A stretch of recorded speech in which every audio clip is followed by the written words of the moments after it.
This is It's Not What You Know.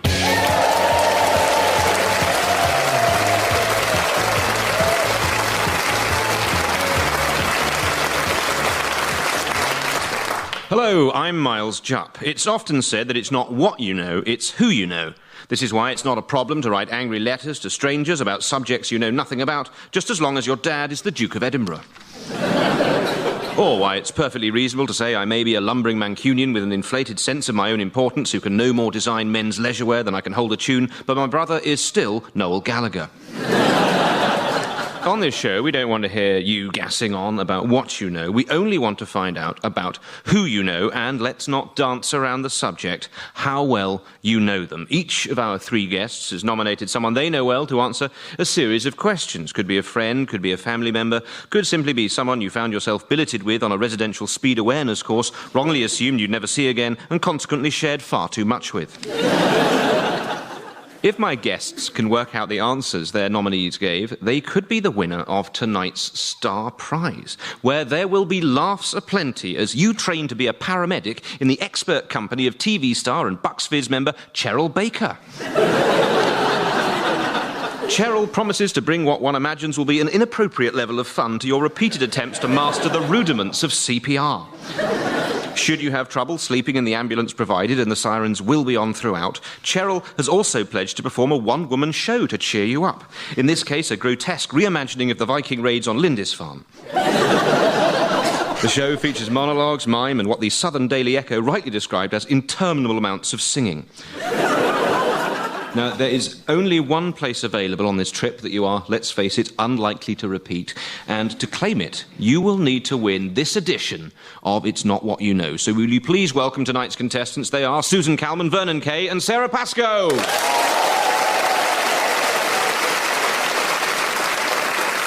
Susan Calman, a stand-up comedian, actor, writer, and a woman who is to Radio 4 what the Common Agricultural Policy is to British farming, in that it seems increasingly impossible to have one without the other. Susan and I have appeared on countless programmes together, interestingly enough, frequently against both of our express wishes. Susan, tell us how you chose your nominee for tonight. This particular friend is the one that I thought knew me the best. We've known each other for about 13 years. He's known me from when I was a lawyer to now, so it's a big change in life. And it was a worry, but I thought maybe he would be nice to me. I don't know if he will, but I thought he would be nice to me, because I know where he lives. Let's find out who it is. My name's Frank Shields. I live in Lewisham. I'm a civil servant and I'm a good friend of Susan. Yes, it is your friend and our civil servant, Frank Shields. Next, we welcome Vernon Kay, a man who rejoices in the title of Mr. ITV, despite all of its obvious implications. Vernon is very proud of his roots in Bolton, Lancashire, and I'm sure they're equally proud of him. They can't have produced many people who can be trusted to supervise as Toyah Wilcox jumps off a diving board for the entertainment of millions. Vernon, how did you decide who would be your nominee this evening? I've known this person since I was at university. Loves organising stuff. He's the best organiser of things, events, social happenings, IKEA cupboards that I know. He is an amazing person. A gentleman, in fact. A gentleman. OK, let's see who it is. My name's Luke. I'm a teacher. I live in Warrington, and I'm Vernon's best friend. Yes, it's Vernon's mate, Luke Downs. And finally, Sarah Pascoe, a performer who, despite being repeatedly offered roles in some of the most prestigious television productions of this or any other age, insists with masochistic glee on putting herself through the repellent hell of actually performing stand-up comedy. She tells jokes, she dances, she can probably play the guitar. As far as I can tell, she looks after herself. I'm no doctor. She knows how to open tins, which usually comes in handy. She's multi-talented, essentially, a jack of all trades and mistress to several. Sarah, who is your nominee this evening? So this person that I've nominated is the person that I've known for the longest in my life, and that's why I've chosen them. I met her 34 years ago, just over, when I exited her body via her genitals. This could be anybody. Let's see who you picked. I'm Gail Newmarch. I live in Essex. I work for the NHS, and I'm Sarah Pascoe's mum. Yes, it is your mum, Gail Newmarch. One thing that unites all panel shows is that they all have a round one, and it makes me sick in every sense of the word to say it, but we are no different. In round one, we ask your nominees some questions to find out what they know about you, and you have to try and guess what answers they might possibly have given. So, Susan Calman, of all the Susans to my mind, you are the Susanniest. You're first up tonight. We asked your old mucker, Frank, has Susan ever been mistaken for anybody else? Now, Frank, it has to be said, came out with 4 possible answers before we could shut him up. What might one or some of them be? Well, I've definitely been mistaken for Rona Cameron. I've been asked for her autograph on a number of occasions, and I always oblige. I am constantly mistaken for Ruth Davidson, the leader of the Scottish Conservative Party, which, as you can imagine, in Scotland is an excellent person to be mistaken for. I honestly, the problem is it's always about my height. Oh, Jimmy Cranky, wee Jimmy Cranky. Yeah, that one just popped right in my head there. Wee Jimmy Cranky. You do often dress as a small schoolboy. Well, it means you get free lunches. If you... I don't know who the 4th one is. What about that little Lurpak man? I love that guy so much. Let's see who Frank suggested. Nicola Sturgeon and Ruth Davidson, Rona Cameron and Jeanette Cranky.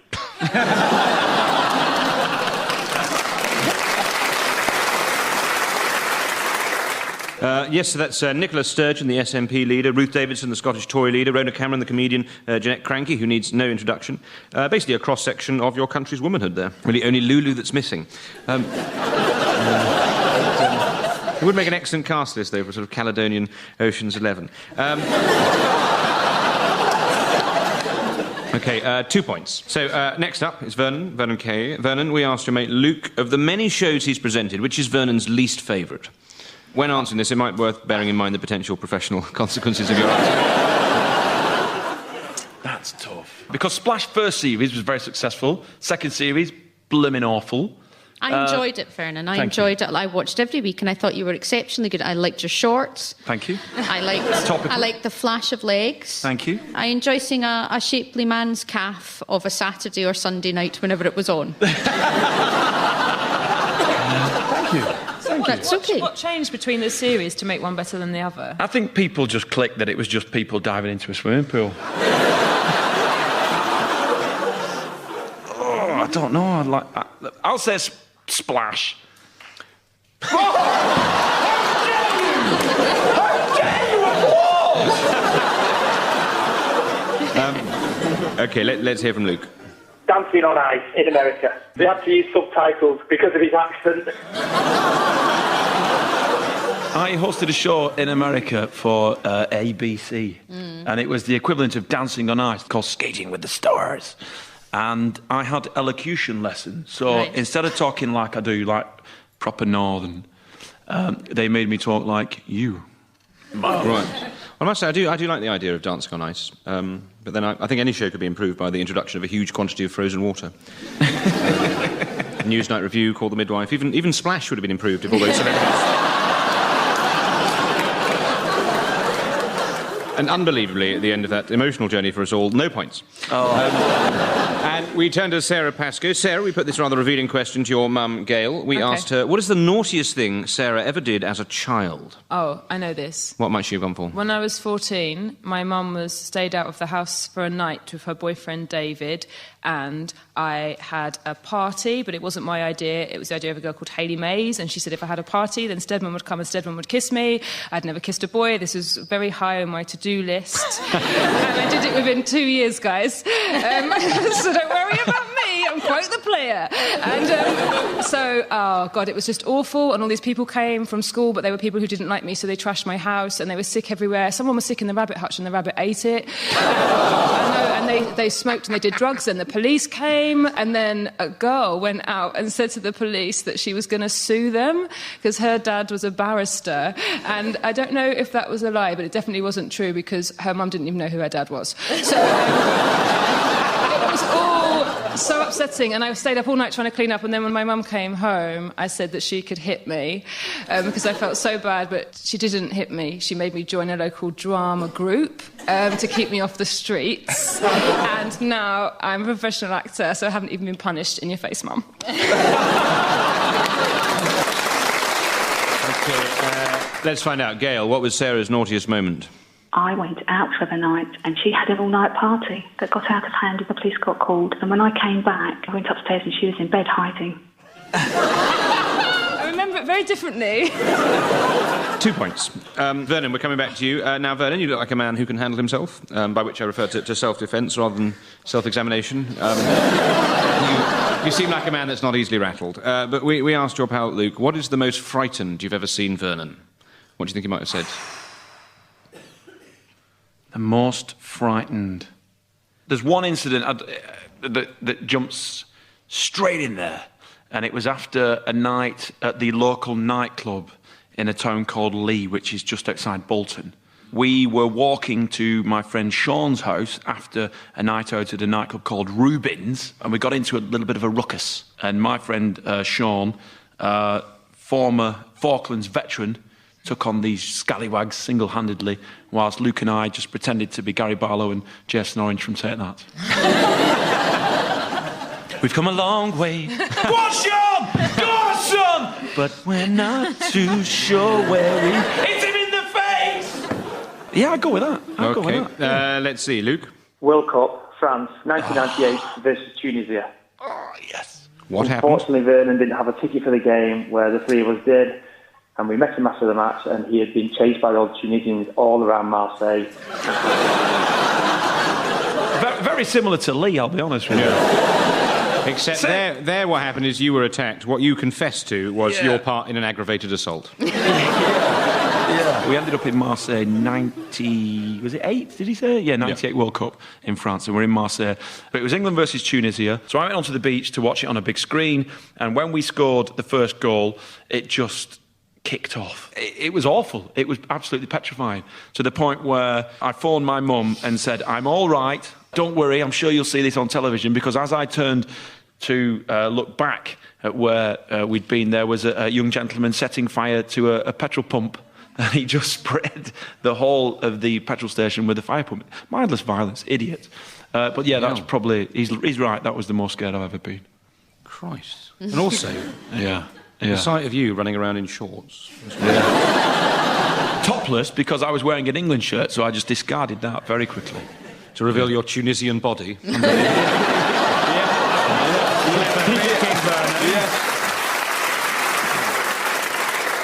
Susan, I don't know if you've got a piano, but I would love to watch you play.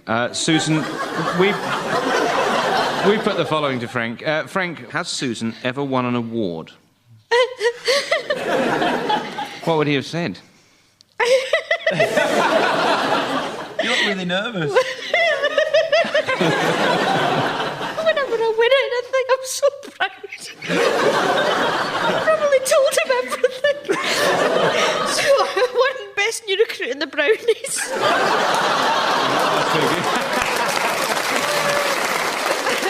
And then I won Best Brownie. Wow, how long was there between you being Best New Recruit and Best Brownie 2 overall? years. Wow, that is fast. And then I won Best New Recruit in the Guides. I won Temp of the Month.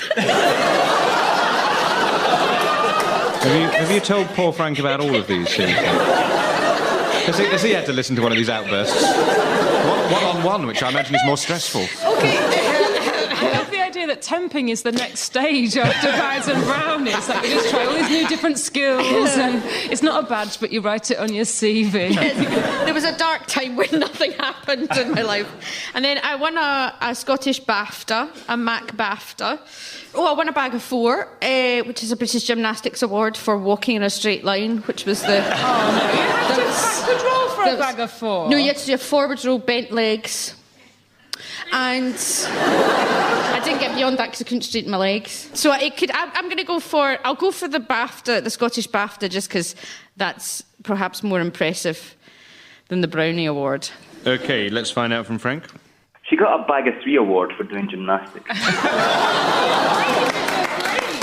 It was a four.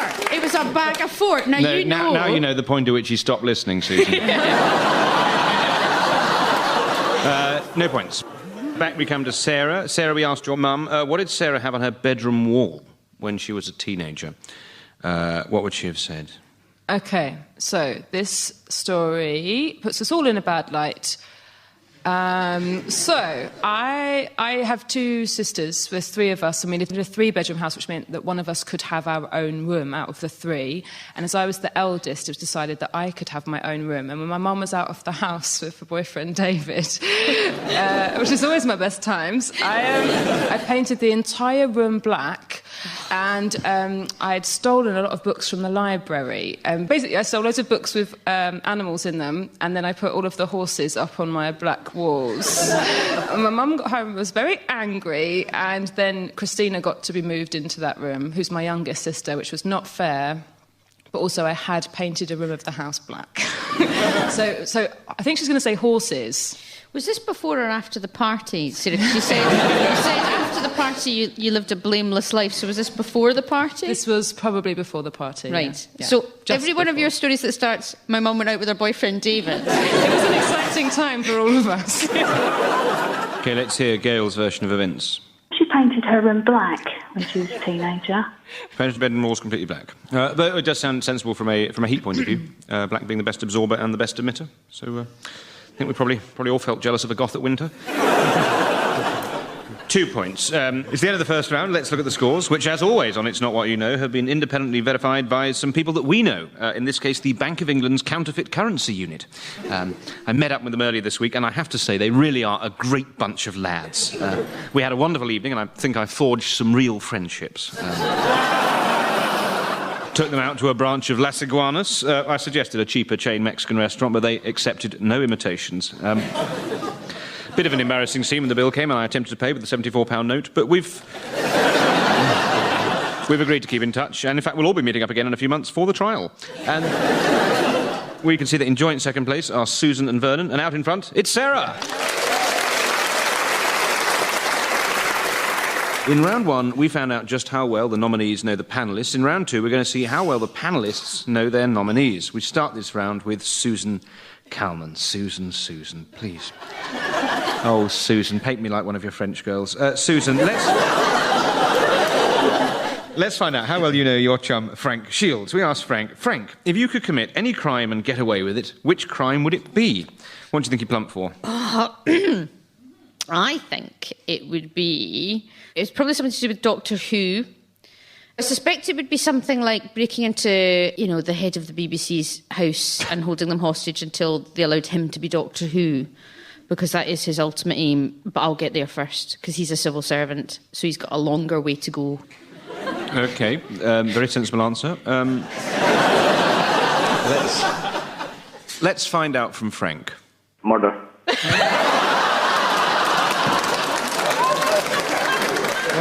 Well, I think the only... Straight to the point, Frank. I think the only rational response is fair enough. Someone like this, best to humour them. I don't ever think about, I don't murder people because it's against the law. But for Frank, that's the only thing stopping him. No points. Vernon, your turn now. Let's ask how well you know your mate Luke. We asked him, Luke, if history remembers you for anything, what will it be? Oof. What do you think he might have said? Oh, that's a tough question. I mentioned earlier on his organisational skills. He can organise a tremendous stag do bachelor party. He did mine, he was amazing. I don't know, I'll go with that. Organisational skills. It's a tough one. It's a tough one, but if you look in the index of most big history books, always a lot of entries for organisational skills. I don't know. Teaching? Teaching. All right, let's find out. Luke? Part of the world record at the Reebok Stadium. Oh, wow, what for? The most people eat a banana simultaneously. Well, a world record, the most number of people eating a banana simultaneously. Did you know that he'd done that? Well, I'm honest with you. I'll be honest with you. I'm disappointed that I didn't know that. Can't believe he's kept quiet about that. No. Because Luke's the kind of person that when you walk into his porchway, the certificate would be right there on his front door. I was hoping you were going to say it was covered with bananas.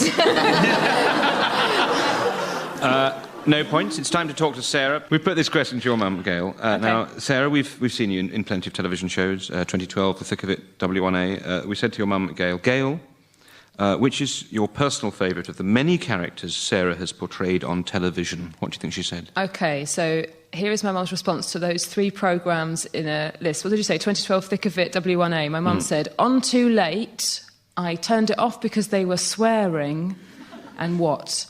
So, she likes it. Oh, God, it's really hard. I know she hates Celebrity Squares, because she tweeted about that. Did she really? Yeah. She publicly gave an opinion about... Yeah, not for her, she said. Even though you were on it, couldn't sit through it. So, it's not really on in this country, but it's on Netflix, this sitcom called Todd Margaret, and they play a very common woman who's got kind of 11 children. They don't have nappies on, they've got plastic bags around them. And I know, and they're all called Sambuca and Desirano and Malibu. And there's a rumour going around that I based it on my Auntie Sandra. It's not, but I'm worried she's going to say that it's Todd Margaret. OK, let's see. Gail, who is your pick of Sarah's alter egos? I liked Campus. I can't remember the name of her character. I liked Campus, but I can't remember the name of the character. Nor can I. No points. So, No points. so it's the end of the round. That means it's time to look at the scores, which, as usual on It's Not What You Know, have been independently verified by some people that we know. In this case, the Radiography Society. Met up with them earlier this week, and let me tell you, they are a great bunch of lads. I'm always keen to meet some new fans of radio. It was only when they started ushering me into a backless gown that I realised I'd misunderstood. I tried to make my excuses, but I'm afraid they saw right through me. Anyway, we parted as friends, although they did advise me I ought to think about abandoning my usual after-dinner party trick of swallowing my own house keys. But if I didn't, they'd always be on hand to spot them, referring to someone who could fish them out. So always a great finish to the evening. And we can see that in joint second place are Susan and Vernon, and still in front is Sarah.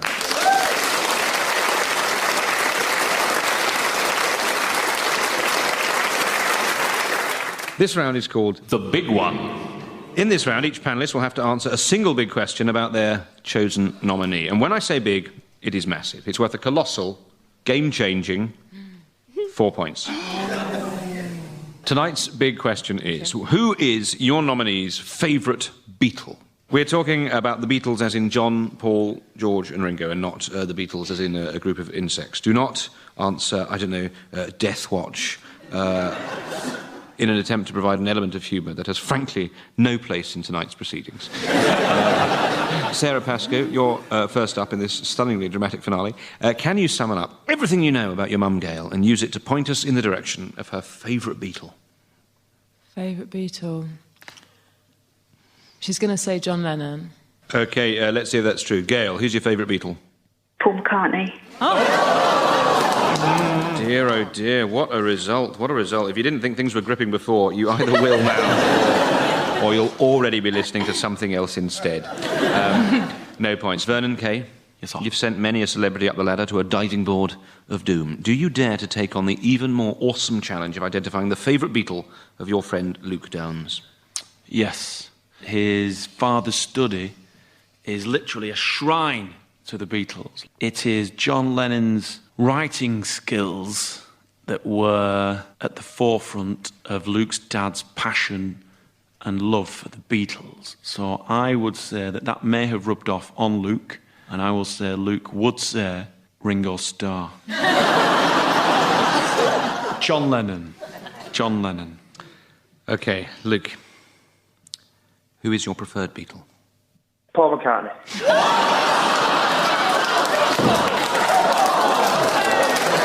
It is Paul McCartney. Yep, it was Paul McCartney again. A result that will have Yoko Ono weeping into her bran flakes, if that is what she eats, and why shouldn't she? She does strike me as a woman who is remarkably regular.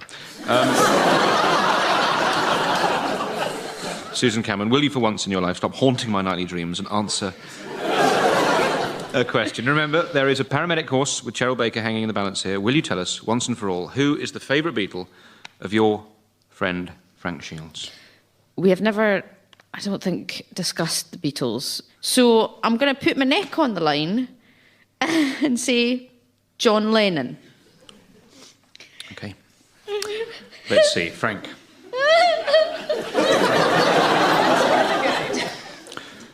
Frank, who is your favourite Beatle? Death Watch. Right, that is exactly what I said not to do. That is exactly what I said not to do. Right, that is... Oh, that is... Right, have you got a sensible answer, Frank? Ringo. Right, no. I think we've... That is nobody's favourite Beatle. What's he doing? When are you next going to speak to Frank? Tonight. I'm going to phone him You're going to go tonight. around there, get it all off. I'm just going to get it all off my chest straight away.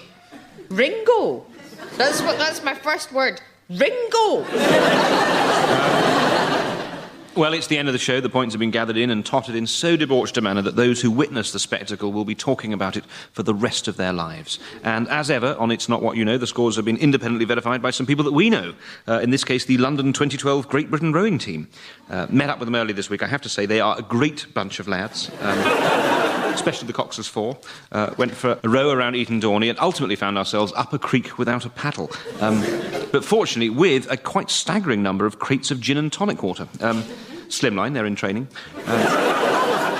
Anyway, we all indulged ourselves rather too much over the course of the evening, and by the end of the night, we were absolutely out of our lightweight double sculls. Anyway, amazing things, those boats. I'm told that they cost as much as a small car, and I can tell you from personal experience, they sink just as rapidly. Especially when the wrong person's left in charge. My bad, guys, but good luck in Rio. And the final scores show us that in joint second place are Vernon and Sarah, but setting off with Cheryl Baker and a satchel full of bandages, it's Susan Calman! So, thank you to our panellists, Susan Calman and her friend Frank, Vernon Kay and his friend Luke, and Sarah Pascoe and her mum Gail. Thank you to you for listening. I guess after all that, it just goes to show it's not what you know. Good night.